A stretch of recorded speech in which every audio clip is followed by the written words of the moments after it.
এই পৃথিবীতে এমন এক জায়গা আছে যেটা শুধু মসজিদ না, এটা আমাদের ইমানের হৃদস্পন্দন। তার নাম আল আকসা। এই পবিত্র ভূমিতে দাঁড়িয়েছিলেন আমাদের প্রিয় নবী হযরত মুহাম্মদ সাল্লাল্লাহু আলাইহি সাল্লাম মিরাজের সেই মহামান্বিত রাতে, যেদিন ফেরেশতারা অপেক্ষা করছিল আর আকাশ খুলে যাচ্ছিল আল্লাহর দিকে।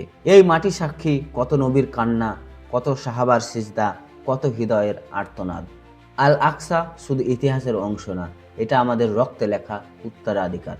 এই মাটিতে হেঁটেছেন নবীরা, এই দেওয়ালে লেগে আছে সাহাবাদের স্পর্শ, এই বাতাসে ভেসে আসে তাসবির শব্দ। কিন্তু আজ এই পবিত্র ভূমি নীরবে কাঁদে। আল আকসা শুধু জায়গা না, এটা আমাদের ইমানের পরীক্ষা। কিন্তু আশা আছে, যতদিন উম্মতের হৃদয়ে আল আকসার ভালোবাসা আছে, ততদিন আল আকসা কখনো হারবে না। একটা দোয়া, একটা শেয়ার, একটা অনুভূতি, এইটুকুই পারে ইতিহাস বদলাতে। হে আল্লাহ, আল আকসাকে হেফাজত করো আর আমাদের এমন ঈমান দাও যাতে আমরা কখনোই এই পবিত্র ভূমিকে ভুলে না যাই।